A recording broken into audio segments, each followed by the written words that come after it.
Untuk teman-teman yang masa kecilnya tuh di tahun 90-an, mungkin pernah inget waktu di TV itu sering banget diputar iklan untuk games namanya Micro Machines Military Sets. Nah, yang di layar ini adalah Micro Machine Military Playsets. Ini merupakan koleksi pribadi karena untuk mainan ini memang sudah tidak dikeluarkan lagi, dan kalau mau saat ini mau cari yang kondisinya masih bagus pun mungkin sangat sulit dan harganya sangat mahal. So far koleksi pribadi ini memang banyak komponen yang sudah hilang, ada beberapa part yang udah nggak bisa dimainin, tapi kondisi materialnya ini masih bagus gitu, nggak ada yang catnya pudar atau lecet seperti apa gitu. Nah, kebetulan memang kita cuma kita cuma punya 5 playset di sini dari seri military. Kita akan lihat satu persatu. Playset ini mungkin kelihatannya sederhana, tapi kalau kita yang waktu itu mungkin masih usia 10 tahun, 15 tahun gitu, dengan teknologi yang ada di tahun 90-an, playset ini tuh sudah termasuk playset yang wah dan cukup komplit gitu. Dan mungkin ini merupakan playset yang menjadi idam-idaman tiap anak gitu. Untuk Micro Machines Military Sets, ini mengambil setting di situasi militer di mana terjadi perang antara dua kubu. Nah, kubu yang pertama itu dari Freedom Forces dan yang kubu kedua itu dari Terror Troops. Memang untuk playsetnya ini ada banyak macam. Ada beberapa playset yang berfungsi sebagai base dari Freedom Forces, kemudian ada beberapa playset itu berfungsi sebagai base atau lokasi militer dari si Terror Troops. Kita akan coba review satu persatu, mulai dari yang pertama ini. Yang pertama ini adalah Skycat Airbase. Jadi ceritanya adalah seperti uh, bandar udara militer. Di sini ada landasan pacunya, kemudian di sini juga ada helipadnya. Nah, kita akan mendapatkan dua miniatur. Ini miniatur Freedom Forces. Mereka mereka identik dengan seragam mereka yang warnanya tuh tan. Kemudian selain dua miniatur, kita juga dapat miniatur aircraft. Ini pesawat siluman ya, warna hitam. Playset ini memang sederhana. Dia cuman seperti lokasi airbase, kemudian ini ada jalur-jalur track untuk kendaraan roda 4. Di sini ada menara air traffic controller begitu ya. Dan di sini ada pistol dengan spring mechanism untuk menembakkan semacam rudal. Di sini juga ada semacam bahan bakar jet. Dan di bagian depannya ini ada tutup ya, gua yang bisa dibuka dan ditutup.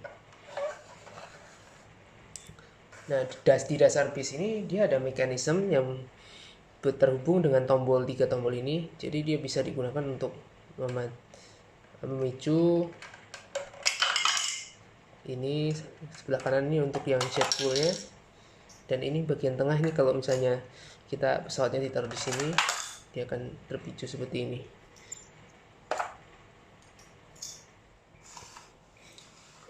Ini playset dari Stratofortress. Ini juga kondisinya tidak terlalu ya, cukup bagus, tapi ada beberapa komponen yang hilang. Seharusnya ada 4 turret, tapi kita cuma ada dua ini hilang. Kemudian jadi ini adalah fortress dari Freedom Forces. Ini ada semacam lubang, kemudian ini juga ada gudang yang bisa dibuka dan ditutup.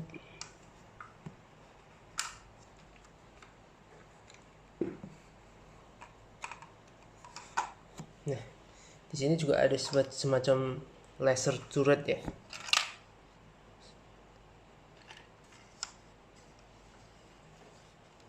Ini kayak semacam umpamanya seperti bunker begitu. Untuk starter set ini kita dapat 3 miniatur.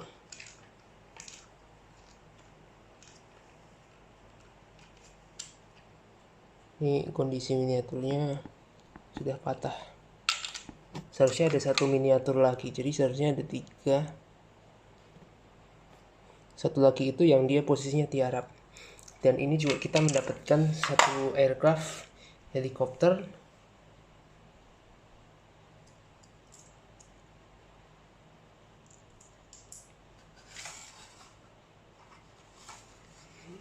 Di sini kita juga punya, ini ada semacam tombol. Ini bisa untuk men-trigger jembatan ini supaya seolah-olah meledak.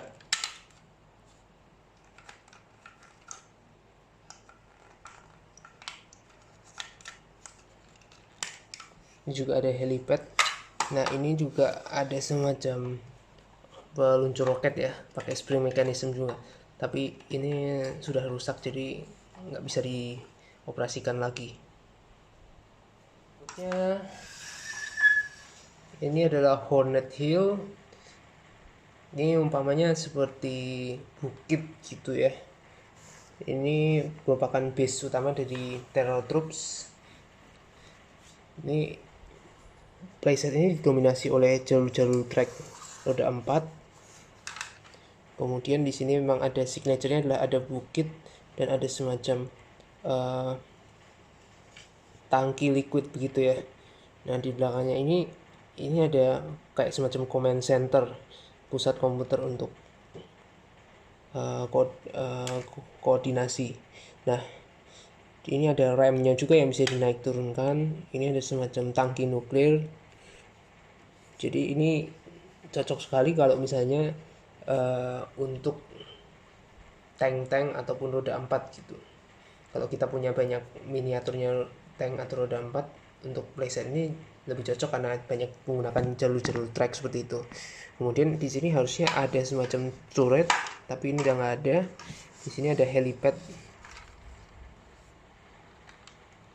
Ini Mi-24 kalau nggak salah. Mi-24 Hind helikopternya.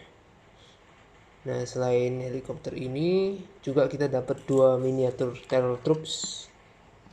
Ini ada yang bawa semacam Stinger rocket launcher.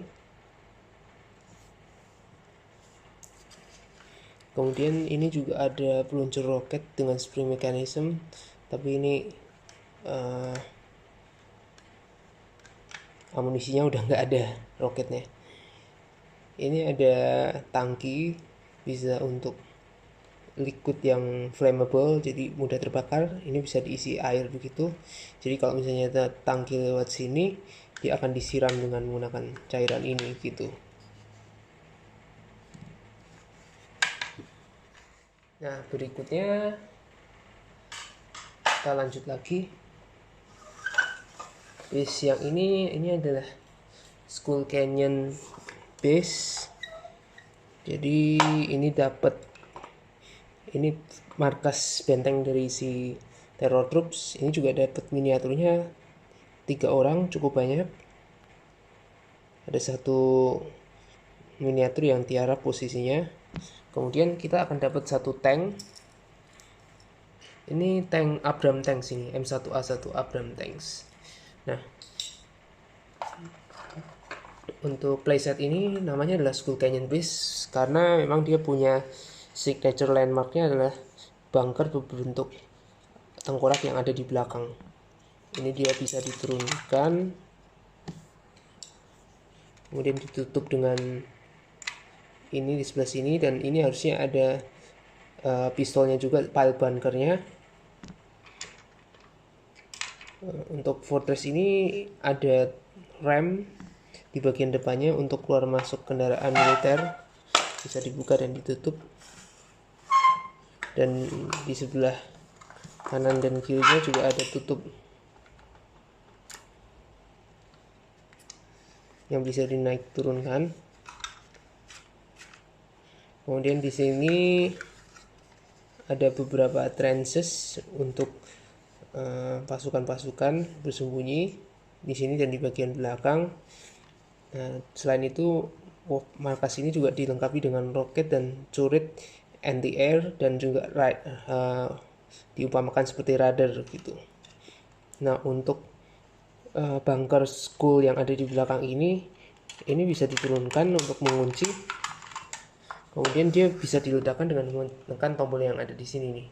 Di sini ada semacam tangki bisa dipencet untuk melontarkan schoolnya itu.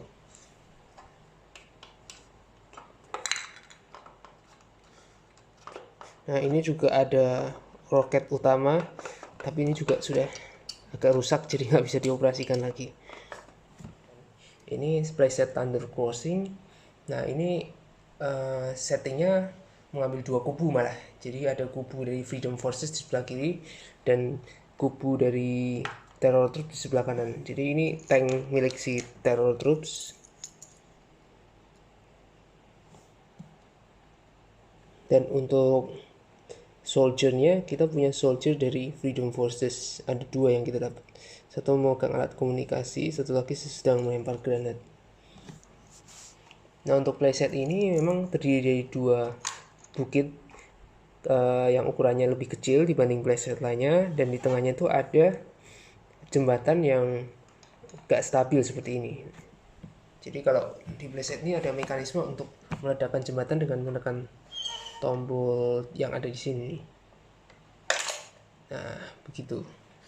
Kemudian di sebelah kanan dari sisi Terror Troops ini juga ada tower menara yang dia bisa dijatuhkan dengan kita tembakkan roket yang ada di sebelah kiri. Jadi ini ada roket sebelah kanan dan sebelah kiri. Ini juga sudah rusak, jadi nggak bisa dioperasikan lagi. Ini masih bisa dioperasikan. Ini ada gardu pos, seharusnya ada palangnya yang bisa dinaikkan dan ditutupkan.